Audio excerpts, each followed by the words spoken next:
This is the Bible Book Club. I'm Heather. And I'm Susan. And we're in the book of 1 Samuel. Welcome to the club.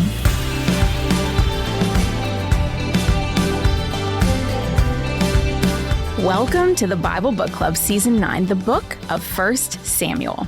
If you just found us for the first time, know that we call this podcast the Bible Book Club because the Bible is the #1 selling book of all time. It must be read, and it is fascinating to discuss. We make it easy to do both. We read and discuss, and you download and listen wherever you are. While you drive, work out, fold the laundry, whatever you're doing, Bible Book Club is there with you. And so we're so excited to start a new book. Now, the Bible is a collection of small stories that together tell a much larger story.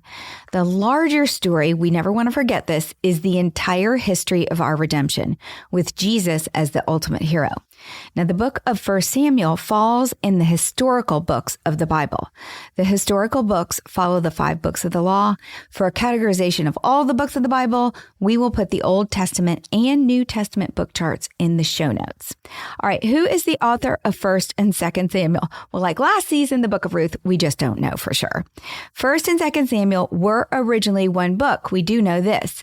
So the story in 1 Samuel continues in 2 Samuel.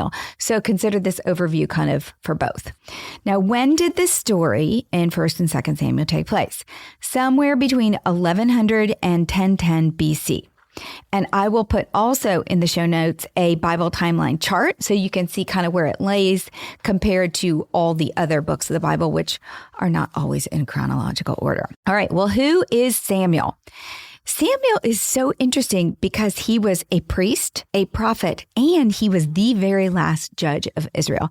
So if you were with us 2 seasons ago, you know that we studied the book of Judges, which talked about the 12 judges, 6 greater, 6 smaller. This is the last judge. And Samuel provided spiritual leadership during the messy establishment of the monarchy in Israel, which you'll remember we kept ending with what was the phrase? That Israel's did as they saw. I mean, everyone in Israel did as they saw fit. Yes, because Israel had no king. So Judges and even Ruth, which was during the dark times, it kind of preps us for this. Okay, something's got to change. It was just getting worse. So now we finally have this really good judge, and he's going to be a spiritual leader, and he's going to introduce the monarchy. So what is 1 and 2 Samuel about?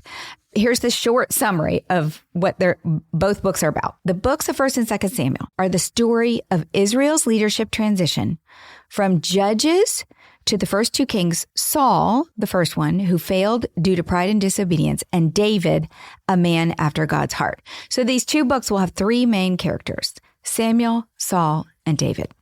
All right, here's a recap of where we've been through all our seasons and where we are now, so you can understand the framework of this story. Here's how 1 and 2 Samuel fit into history and into the Bible. The first 5 books of the Bible are the books of the law. I mentioned this: Genesis, Exodus, Leviticus, Numbers, and Deuteronomy. See seasons 1 through 5 of Bible Book Club. After the books of the law, there are 12 history books. Starting with season 6 of Bible Book Club, we discussed the book of Joshua, where the Israelites moved into the promised land. Then in season 7, the book of Judges, the Israelites fell. They moved in, but they made a lot of mistakes.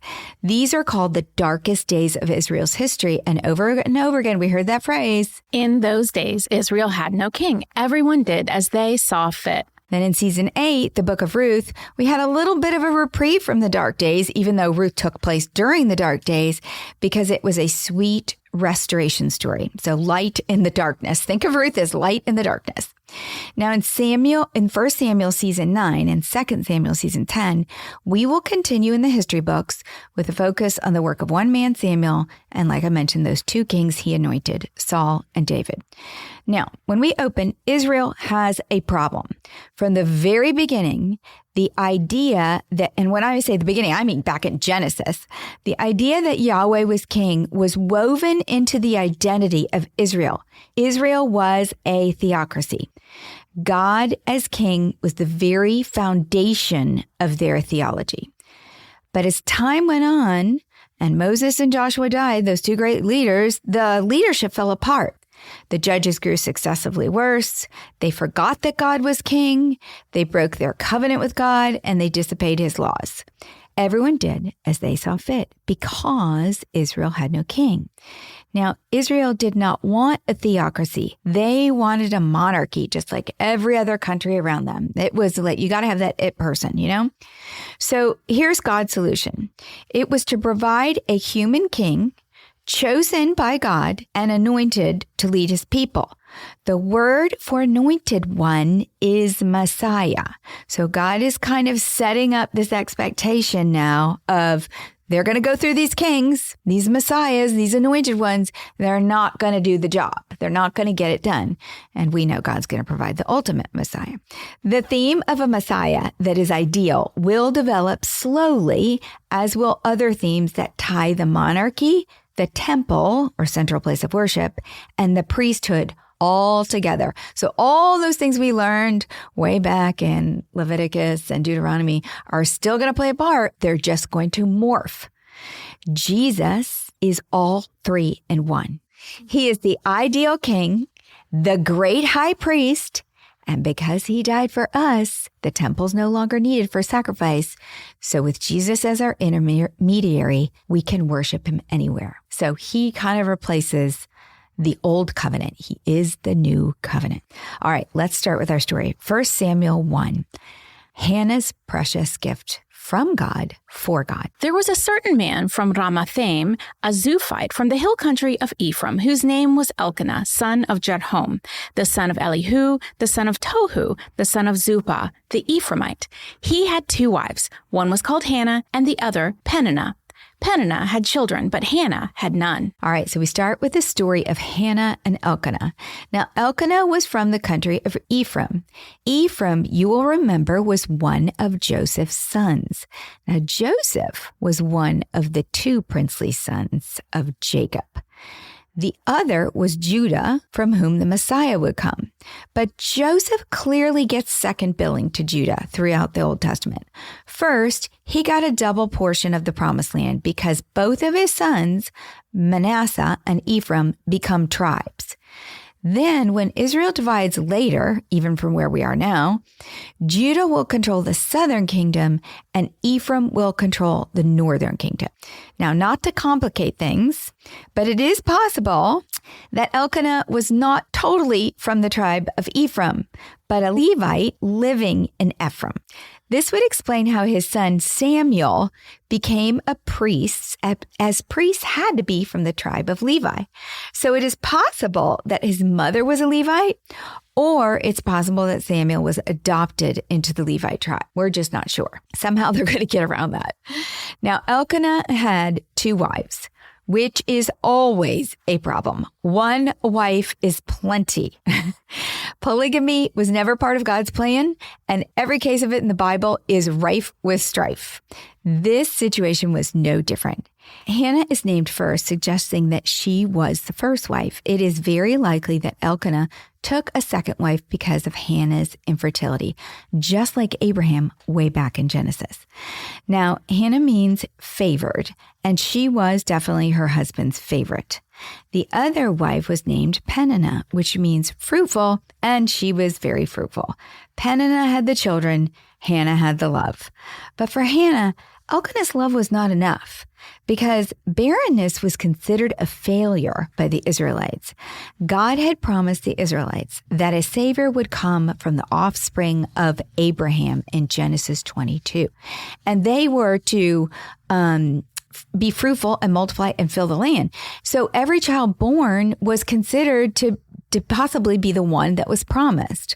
If you could not have children, it looked like you were excluded from God's plan, and it opened you up to being suspected of sin or cursed. Barren women were often mistreated, even within their families. All right, here is scene 1. 3 is the loneliest number. 1 Samuel 1:3. Year after year, this man went up from his town to worship and sacrifice to the Lord Almighty at Shiloh, where Hophni and Phinehas, the two sons of Eli, were priests of the Lord. Whenever the day came for Elkanah to sacrifice, he would give portions of the meat to his wife Peninnah and to all her sons and daughters. But to Hannah he gave a double portion, because he loved her, and the Lord had closed her womb. Because the Lord had closed Hannah's womb, her rival kept provoking her in order to irritate her.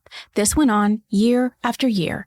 Whenever Hannah went up to the house of the Lord, her rival provoked her until she wept and would not eat.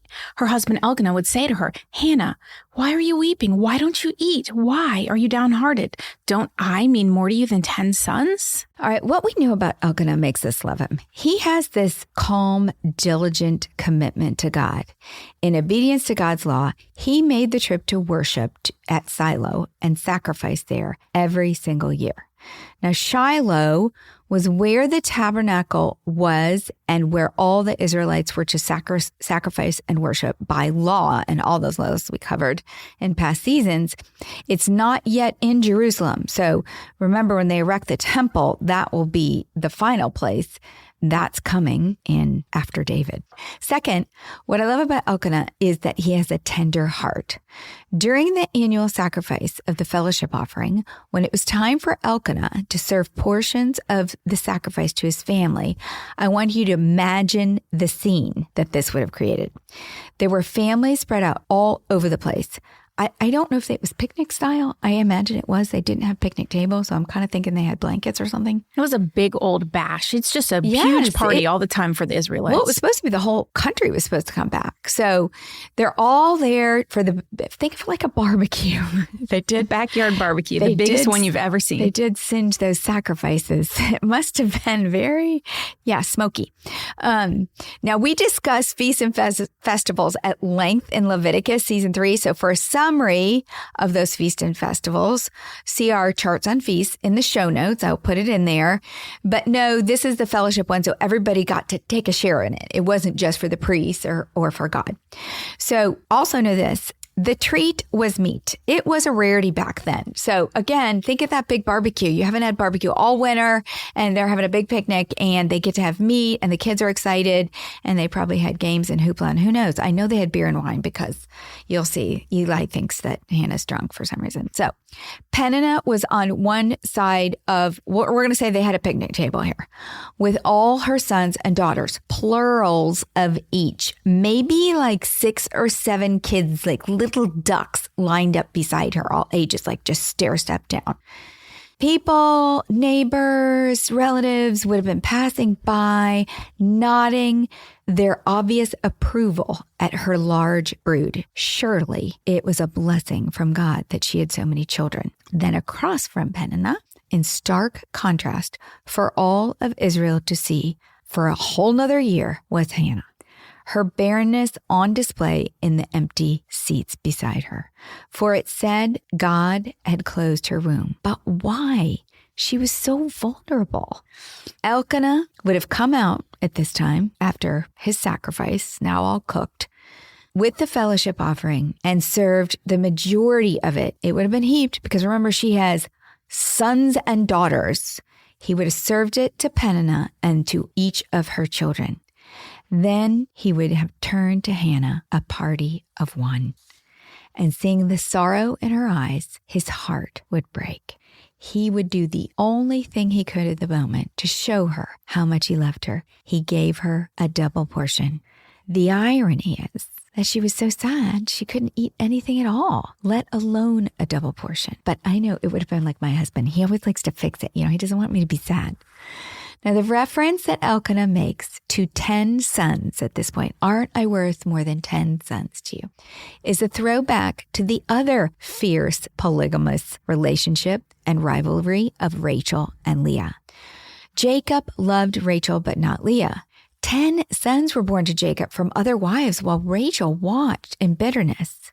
And then on the other side, poor Leah had to watch Jacob love Rachel more her entire marriage. And then when Rachel finally did have a son, poor Leah had to watch that son become the favorite, even though she had all these others, including Judah, who will be the line of Christ.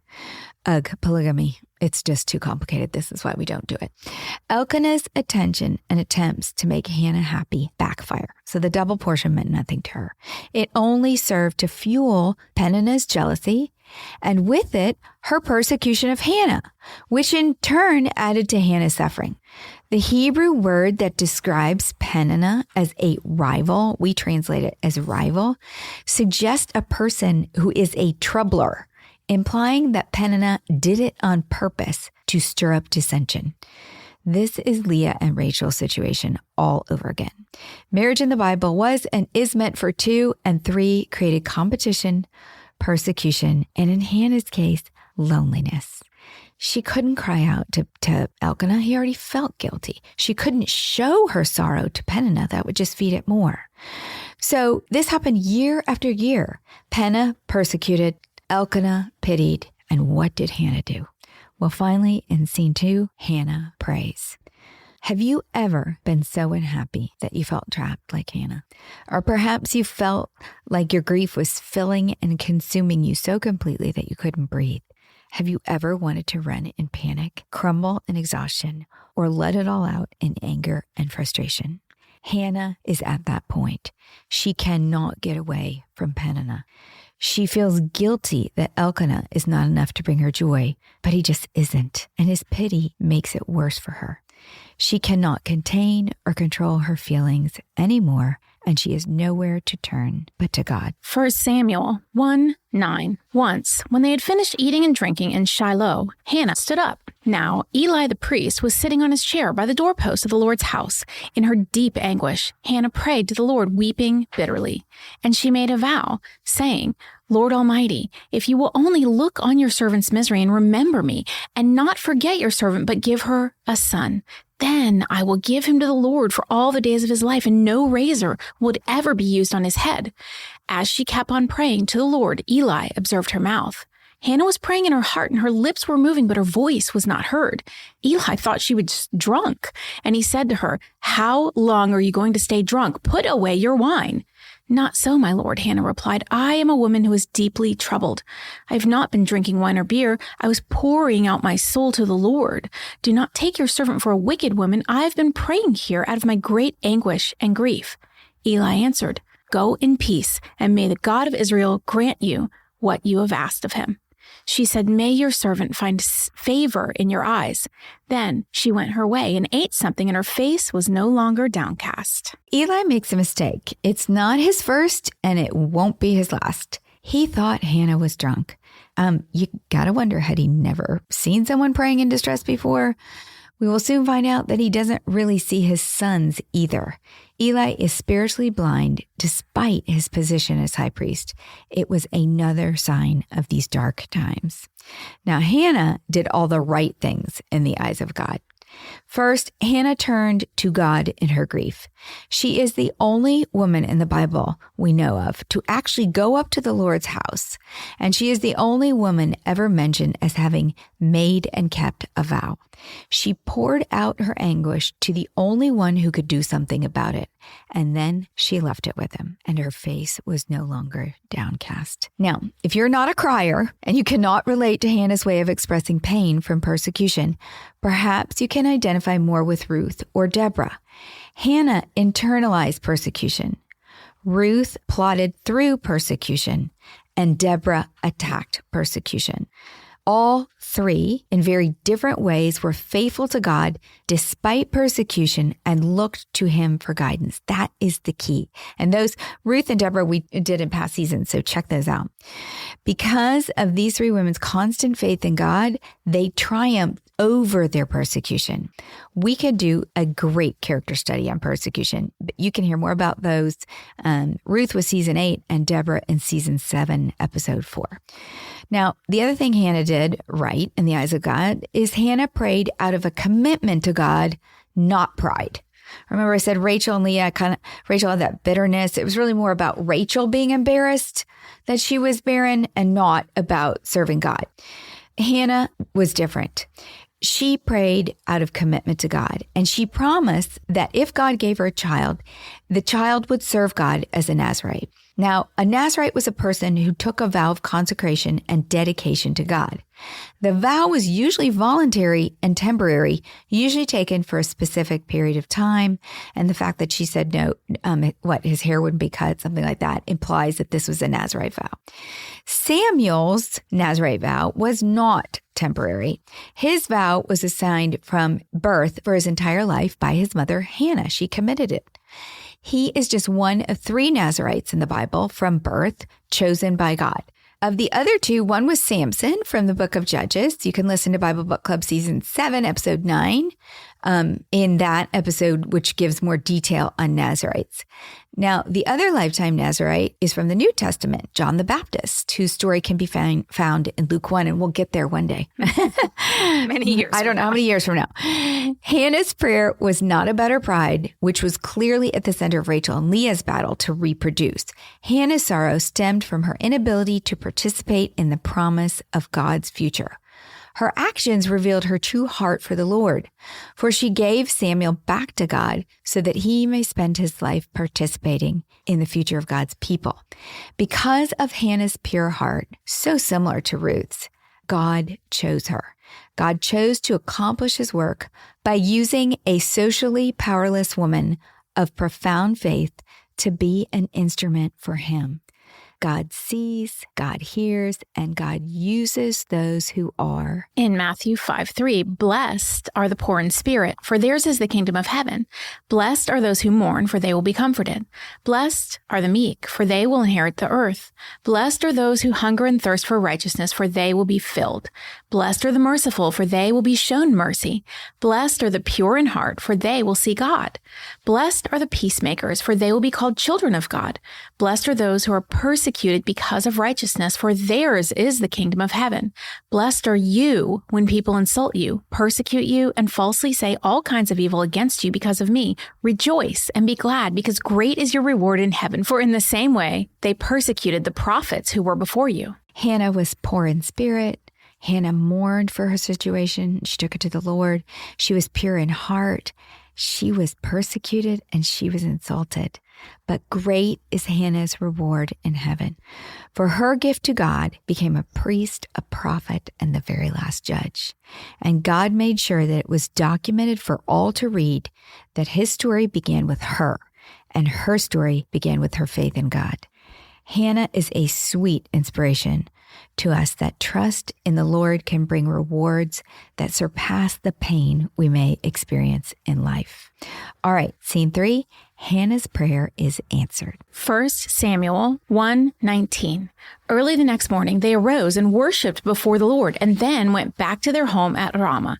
Elkanah made love to his wife Hannah, and the Lord remembered her. So, in the course of time, Hannah became pregnant and gave birth to a son. She named him Samuel, saying, "Because I asked the Lord for him." All right, let's talk about Hannah again. Hannah asked God.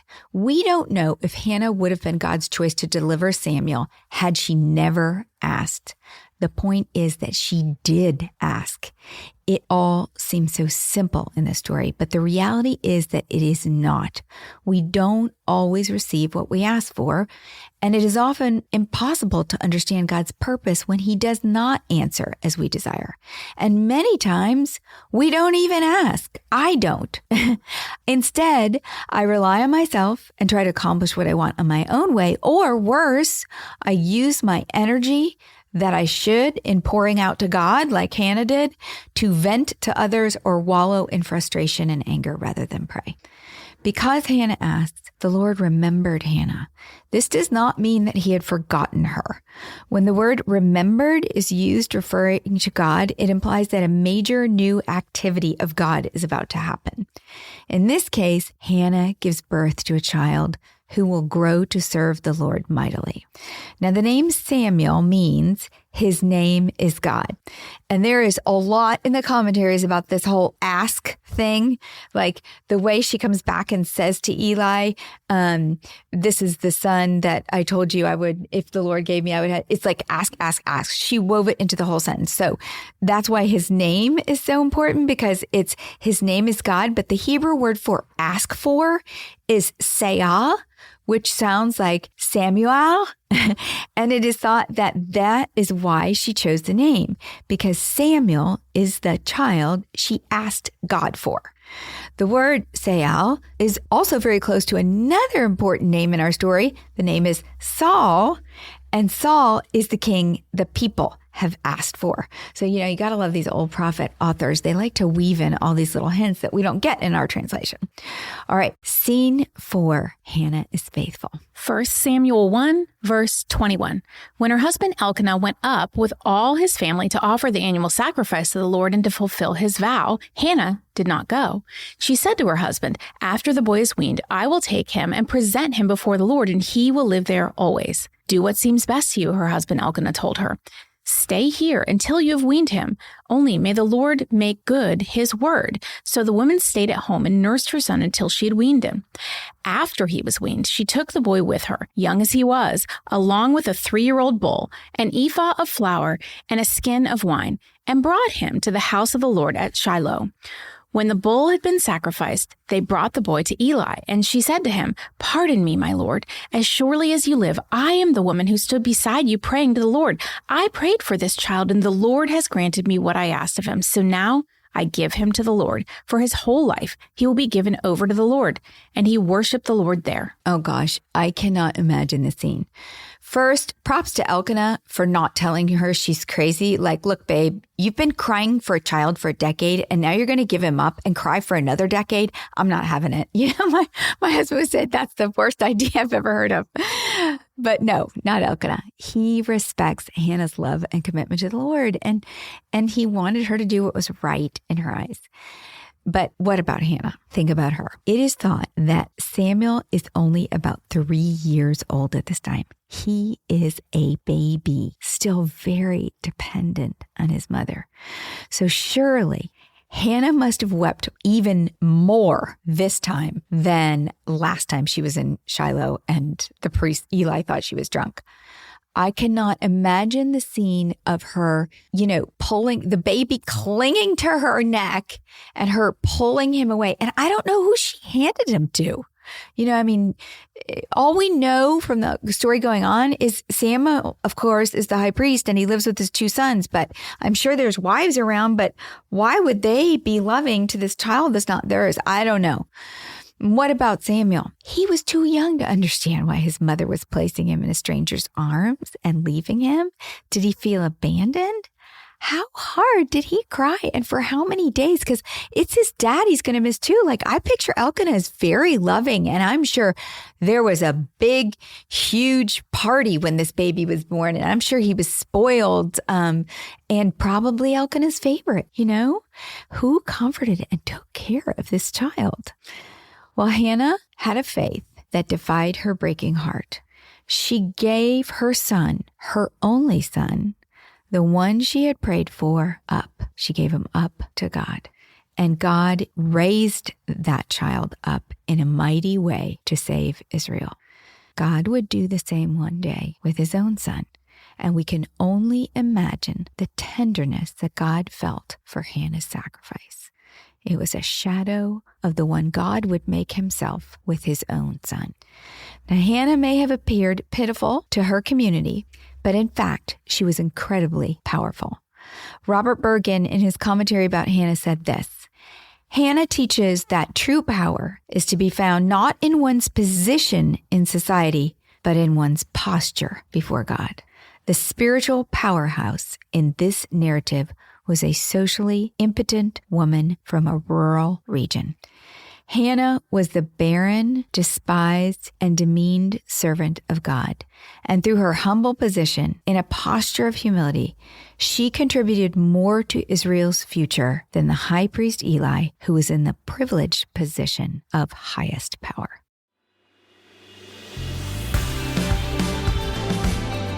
What's a club without friends? If you're enjoying the Bible Book Club, why don't you share it? And then you can say, Welcome to the club.